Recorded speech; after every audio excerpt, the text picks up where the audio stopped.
oración que estuvimos cantando. Dice así: los cielos proclaman la gloria de Dios, el firmamento revela la obra de sus manos. Un día se lo cuenta al otro día, una noche se lo enseña a la otra noche, sin palabras, sin sonido, sin que se escuche una sola voz. Su mensaje recorre toda la tierra y llega al último rincón del mundo, en donde el sol pasa la noche. El sol, cual novio que sale del tálamo, cual si fuera un poderoso guerrero, se levanta alegre para hacer su recorrido. Sale por un extremo de los cielos y sigue su curso hasta el otro extremo, sin que nada se esconda de su calor. La ley del Señor es perfecta, reanima el alma. El testimonio del Señor es firme, da sabiduría al ingenuo. Los preceptos del Señor son rectos, alegran el corazón. El mandamiento del Señor es puro, da luz a los ojos.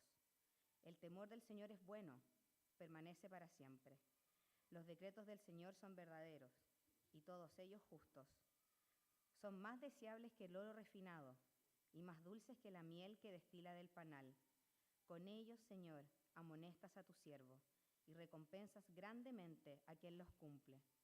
¿Acaso hay quien reconozca sus propios errores? Perdóname por los que no puedo recordar. No permitas que la soberbia domine a este siervo tuyo. Líbrame de cometer grandes pecados, y nadie podrá entonces culparme de nada.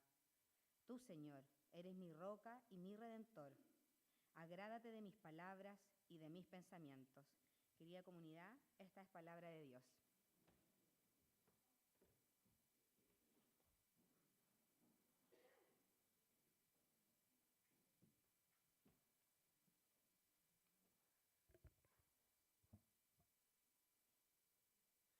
Bueno, buen día, querida comunidad. Antes de comenzar con nuestra reflexión, les cuento que hay dos avisitos que me comentaron que se quedaron por interno. El primero de ellos es que el desayuno de mujeres sería en 2 semanas más, ¿sí? Así que para que las interesadas se pongan en contacto con Jimena Vargas, que está por ahí, y con Rosita también, que está por allá, ¿bien? Cualquier información la pueden conocer a través de las hermanas. Y el segundo aviso es que me informan que nuestra querida Miri Sepúlveda se graduó de esta semana de diseño, ¿no? Así que...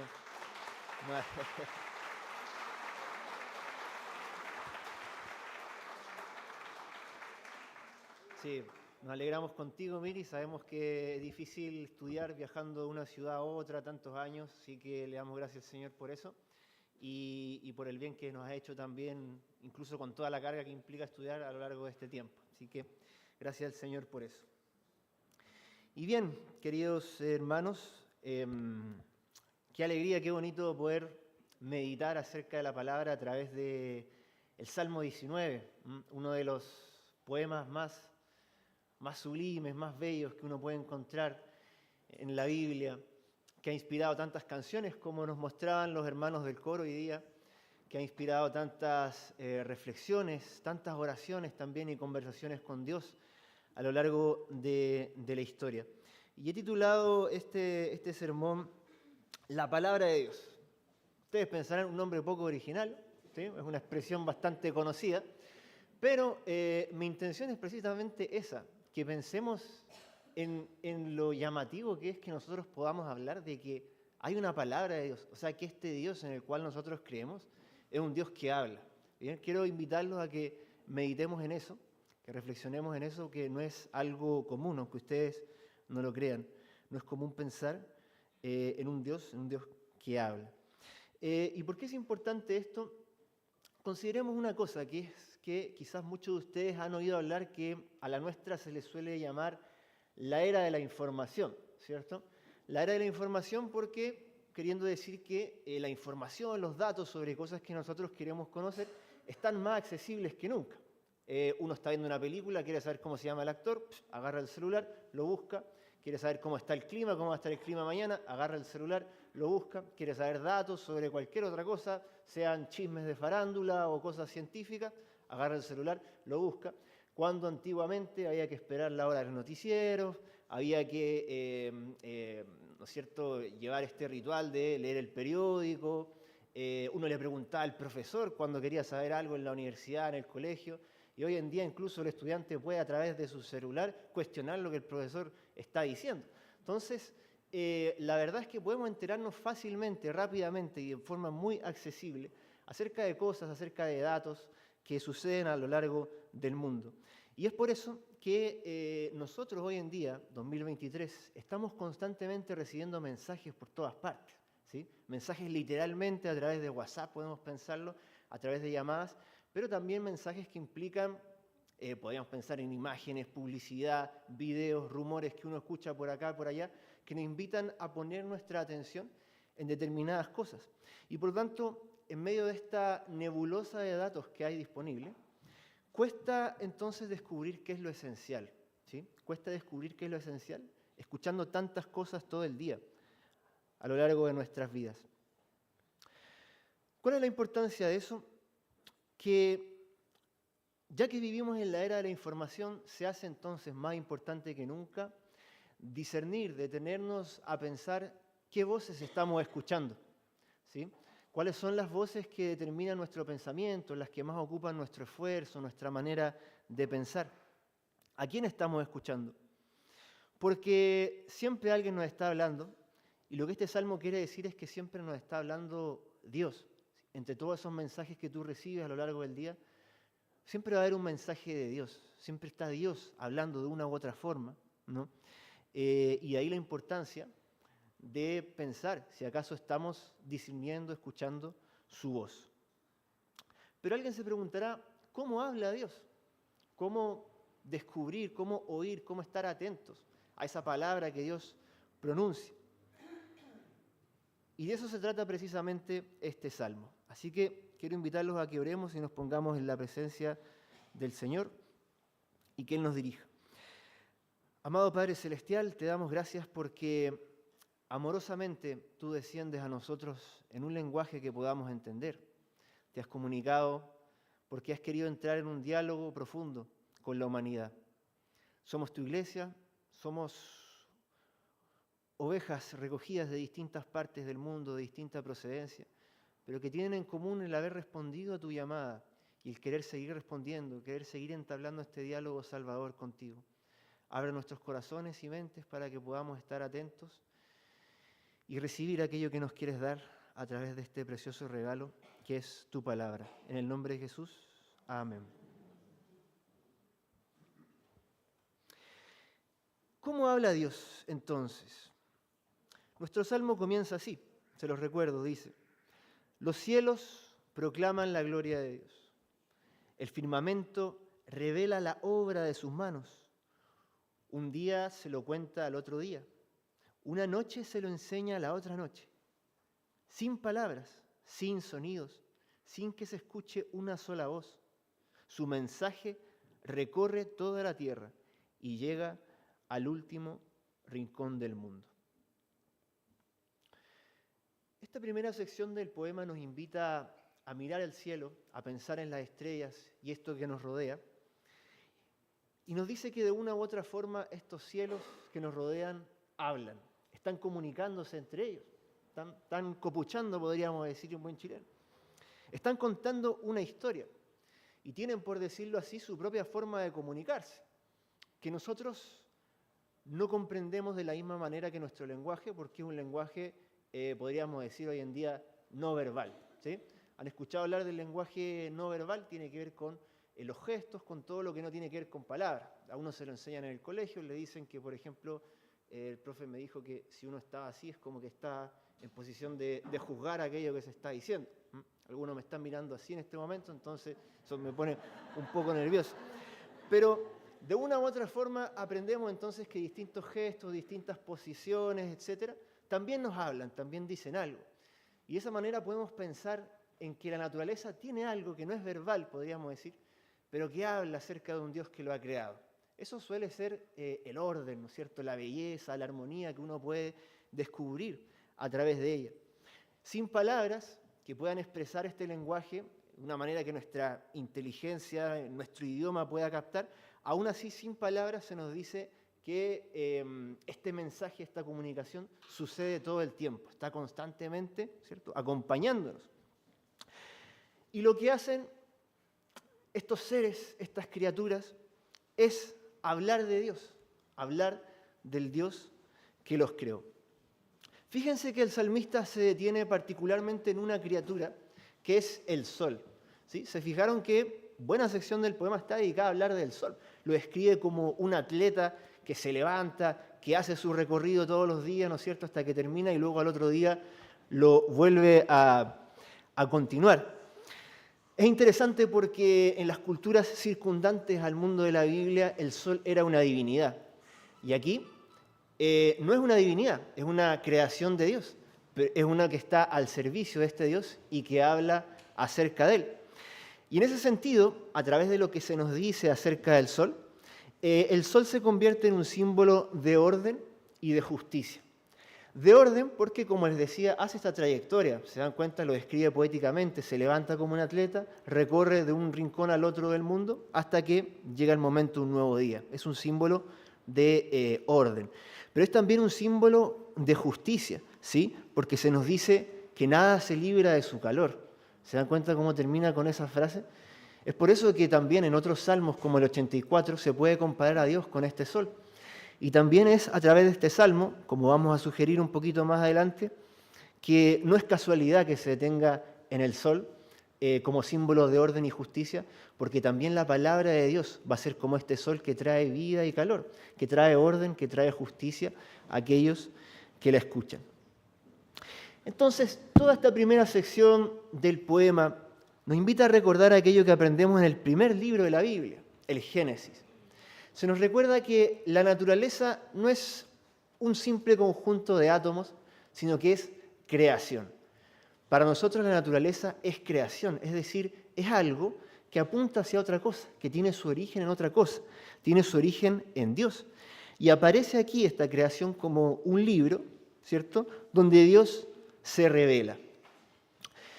En ese sentido podemos pensar en cuán frecuentemente nosotros como cristianos apreciamos realmente ese libro, si tenemos una actitud contemplativa hacia la naturaleza, porque no hay que ser pachamámico para querer apartarse un día, ¿no es cierto?, ver la naturaleza, ver los arbolitos y pensar cómo ellos nos hablan acerca del Señor, ¿no es cierto?, de su paz, de su bienaventuranza.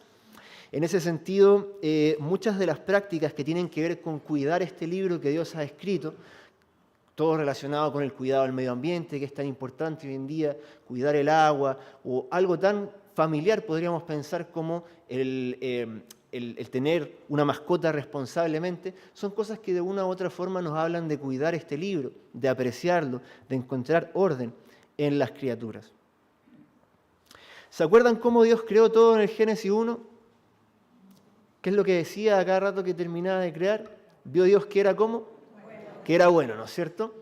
Pero inmediatamente después, a través del libro del Génesis, el resto de la Biblia y también en la experiencia que vemos hoy, nos damos cuenta que la buena creación de Dios en el presente muestra manchas de violencia y de corrupción que oscurecen la bondad de Dios que hay presente en sus criaturas. Los autores bíblicos estaban bien conscientes de eso, de que las cosas ya no son como se nos presentaba en ese paraíso.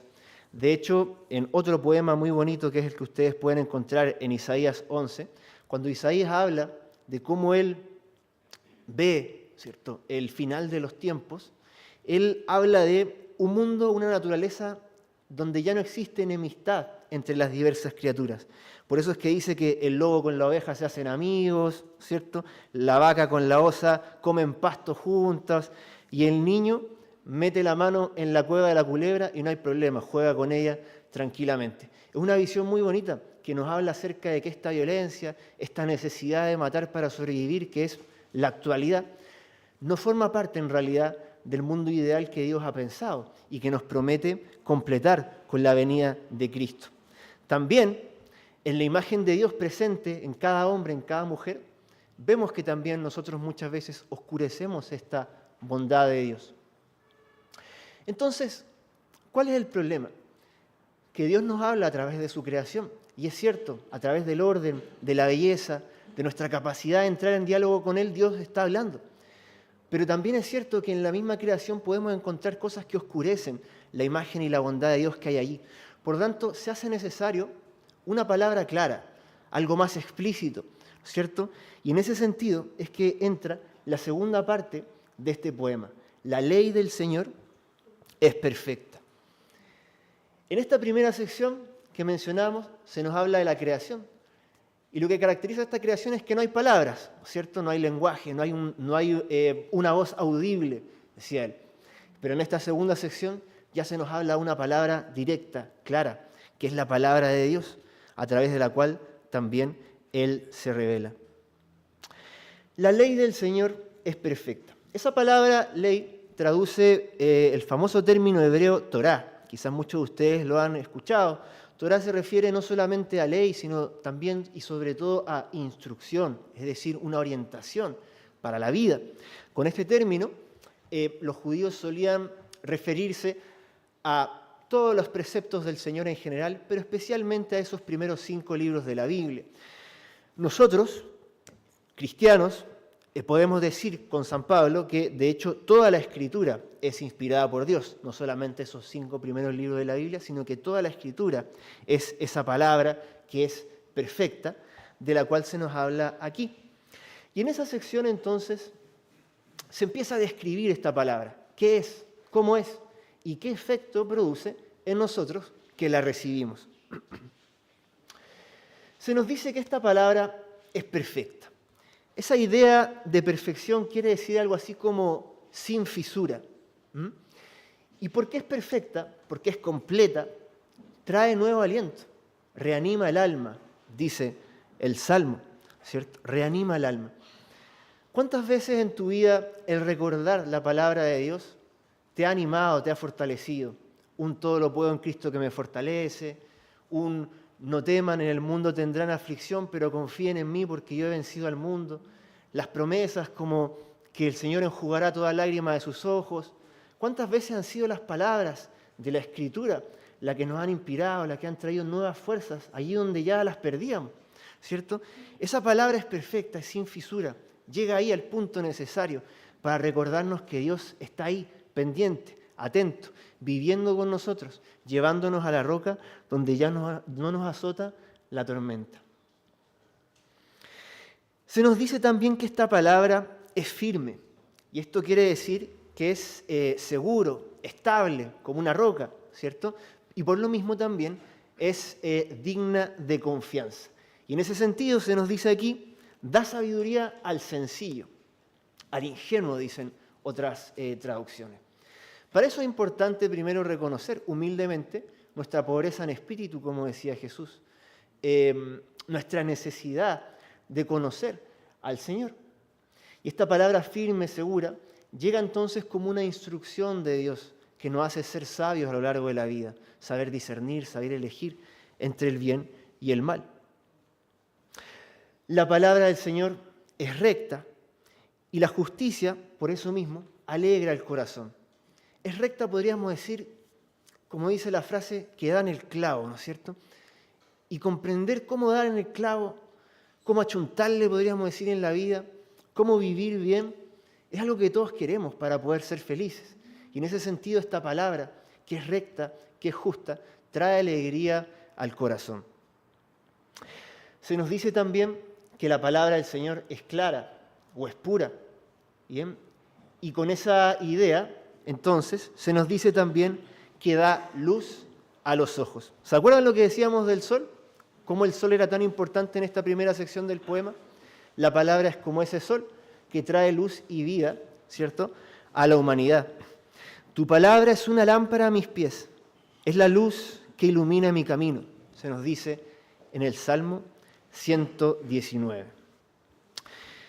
Y con esos beneficios, podríamos decir, ¿quién no va a querer buscar esta palabra? ¿Quién no va a amar esta palabra? ¿Cómo no va a ser más deseable que el oro? ¿Cómo no va a ser más dulce que esa miel que se menciona, ¿cierto?, en el Salmo y de la cual cantábamos recién? Al ser esta palabra más deseable que el oro y más dulce que la miel, se nos recuerda que no solo de pan vive el hombre, sino de toda palabra que sale de la boca de Dios. En el Nuevo Testamento, sobre todo en el Evangelio de Juan, la palabra de Dios, por excelencia, es Jesús. En el principio era la palabra, y la palabra estaba con Dios, y la palabra era Dios, y la palabra se hizo carne y habitó entre nosotros. Eso quiere decir que cuando nosotros vemos a Jesús, vemos a Dios, aprendemos de Dios en lo que vemos de Él. Cuando nos encontramos con Él, nos encontramos con Dios. Y eso es significativo. ¿Por qué Jesús, el ser humano perfecto del cual se nos habla en el Nuevo Testamento? Es Él quien al morir por nuestros pecados y resucitar, nos trajo nueva vida, nos trajo nuevo aliento. Es Él quien aparece como esta palabra firme, que la muerte no puede vencer, ¿cierto? Que por eso mismo atraviesa las dificultades y nos invita a escucharlo con sabiduría. Es Él quien nos muestra el camino de justicia, quien resume en el mandamiento del amor a Dios y en el mandamiento del amor al prójimo en qué consiste una vida plena. Y el cumplimiento de esta instrucción del Señor trae alegría y plenitud a nuestro corazón. Y es Él, por último, la luz del mundo, el que ilumina a todo hombre. En ese sentido, este salmo también nos habla de nuestro Señor Jesús y nos invita a dejarnos iluminar por esta palabra, a no sustraernos de su luz, sino acercarnos a su calor. Muchas veces esto se hace difícil, ¿sí? A veces por el tiempo, a veces por nuestra, podríamos decir, nos desanimamos al tratar de comprender ciertas cosas, ¿cierto? Que nos cuesta, que se nos hace difícil. Pero también muchas veces es porque esta palabra siempre de una u otra forma nos interpela. Vemos que esa palabra, ¿cierto? La palabra de Dios, esta escritura que nosotros abrimos, este Jesús con el cual nosotros nos encontramos, nos invita a seguirlo, nos invita a dejar muchas cosas para seguirlo a Él, para vivir en pos de Él. Y por eso es que es tan importante que la última sección del Salmo nos hace pasar del cielo, del sol, de la historia sagrada en la cual Dios se revela, a nuestro propio corazón. Pasamos del cielo y terminamos aquí, en tu corazón.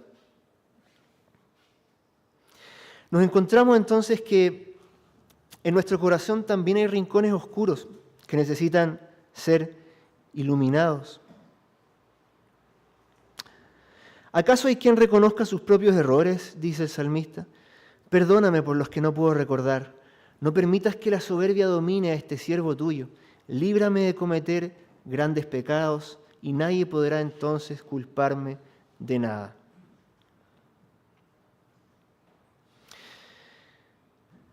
En esta última parte del Salmo es Dios quien es como ese sol. Así como este sol se nos mencionaba, ¿cierto?, en el versículo 6 del Salmo, que sigue su curso de un extremo a otro de la tierra sin que nada se esconda de su calor, es Dios el que puede penetrar en lo profundo de los corazones, trayendo luz, trayendo calor, ¿no es cierto? Dios aparece entonces como el que escruta nuestro interior y descubre nuestras flaquezas y nuestros errores. Dios lo sabe todo, Dios conoce todo. ¿Han escuchado esa frase? Cuando era chico a uno se lo decían para que se portara bien. Y uno crece con esa idea, ¿no? Con la idea de asociar, por una parte, el hecho de que Dios sabe todo, con el temor, ¿no es cierto?, el terror a que Dios te vaya a castigar. Sin embargo, fíjense qué bonito que en este Salmo se afirma, ¿cierto?, que Dios conoce todo, pero esto es lo que produce en el orante, en el salmista, no es terror ante un Dios que está allí para destruirte, es gracia y alegría, porque ese Dios que se acerca a ese rincón oscuro, se acerca para iluminarlo y para traer vida nueva. Entonces, Dios conoce todo, sí, y eso es un incentivo para que nosotros descubramos todo ante Él y nos dejemos renovar por Él, porque este Dios conoce todo y quiere redimirnos, quiere liberarnos de aquella oscuridad que quizás nos aleja de esta palabra pura y clara que constantemente nos dirige, a través de la creación, a través de la Biblia, a través de Cristo y el Espíritu Santo en nosotros, que nos habla constantemente y nos susurra de diversas maneras, que Dios es nuestra roca y nuestro Redentor. A manera de conclusión, entonces, queridos, el Salmo 19 nos habla de la palabra de Dios, nos dice que Dios habla, nos muestra un Dios que está constantemente hablándote. Está constantemente hablándote en el mundo que te rodea, en la escritura que te acompaña, no solamente en el libro, sino en la memoria también de cómo tú has recibido esta palabra, la has escuchado en la iglesia, la has escuchado de tu familia, de tus amigos, en redes sociales, etc. Dios está constantemente hablándonos, buscándonos, como esa mujer que barrió toda la casa hasta encontrar esa moneda perdida. Y Dios no está monologando, no quiere que tú solamente lo escuches, sino que Él también quiere escucharte a ti. Así que este gran salmo, que es una meditación acerca de cómo Dios nos habla, podríamos quizá terminarlo con una pregunta. ¿Vamos a responderle? ¿Dios nos va a escuchar, así como nosotros podemos escuchar su voz a lo largo de toda la tierra y en su palabra? ¿Puede decir el Señor que escucha nuestras voces constantemente? Hagámoslo nuestro Padre y amigo, de verdad. Hagámoslo parte de nuestro día a día, del comienzo, del cierre del día. Descubramos ante Él nuestras flaquezas y nuestras debilidades y descubramos en Él entonces este sol que trae vida y calor a la oscuridad. Oremos.